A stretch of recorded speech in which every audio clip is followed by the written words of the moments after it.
आज की कहानी एक पिता और पुत्र। एक बार एक छोटे से गांव में एक मूर्तिकार रहता था जो बहुत ही सुंदर और आकर्षक मूर्तियां बनाता था। लेकिन अब वो आदमी थोड़ा बूढ़ा हो गया था। उस आदमी ने सोचा क्यों ना मैं अब अपने बेटे को मूर्तियां बनाना सिखा दूं तो मेरा बेटा भी इस गांव में मशहूर हो जाएगा।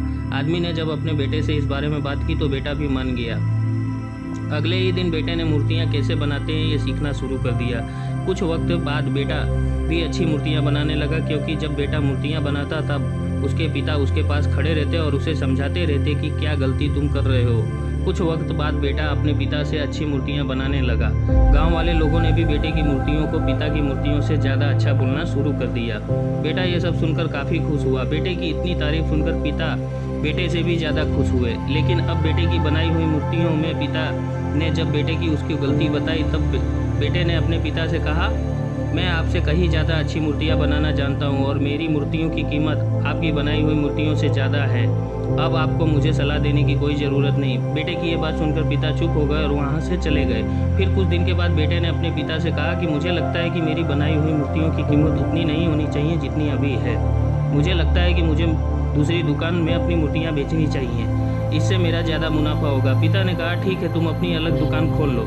बेटे ने अपनी अलग दुकान खोली। अपनी मूर्तियों का दाम अपने पिता की मूर्तियों से ज़्यादा रखा।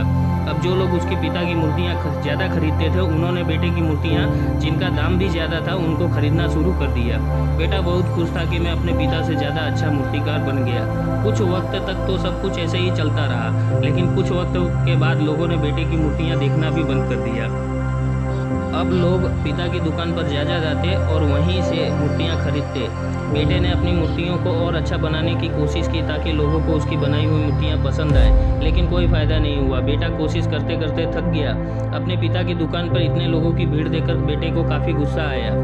उसने अपने पिता के पास गया और बोला, आपने अपनी मूर्तियों में ऐसा क्या किया है कि लोग आपकी दुकान से मूर्ति खरीद रहे हैं? मेरी मूर्तियों को तो कोई देखना भी नहीं चाहता। पिता ये सुनकर मुस्कुराए और कहा, ऐसा इसलिए हुआ क्योंकि तुमने ये सीखना ही छोड़ दिया कि अच्छी मूर्ति बनाते कैसे हैं। ये सुनकर बेटे ने कहा, लेकिन मैंने अपनी मूर्तियों को अच्छा बनाने की बहुत कोशिश की, लेकिन फिर भी कोई फ़ायदा नहीं हुआ। ये सुनकर पिता बोले, ऐसा इसलिए हुआ क्योंकि तुम्हें पता ही नहीं है कि तुम कहाँ गलती कर रहे हो।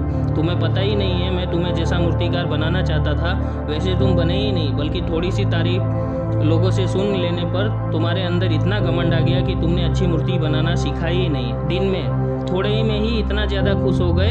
ये सुनकर बेटे को अपनी गलती का एहसास हुआ। बेटा अपने पिता के पास वापस लौट आया और अच्छी मूर्ति कैसे बनाते हैं ये सीखना उसने फिर से शुरू कर दिया। धन्यवाद। कहानी अच्छी लगे तो लाइक करें, सब्सक्राइब करें, बेल आइकन को ऑन करें।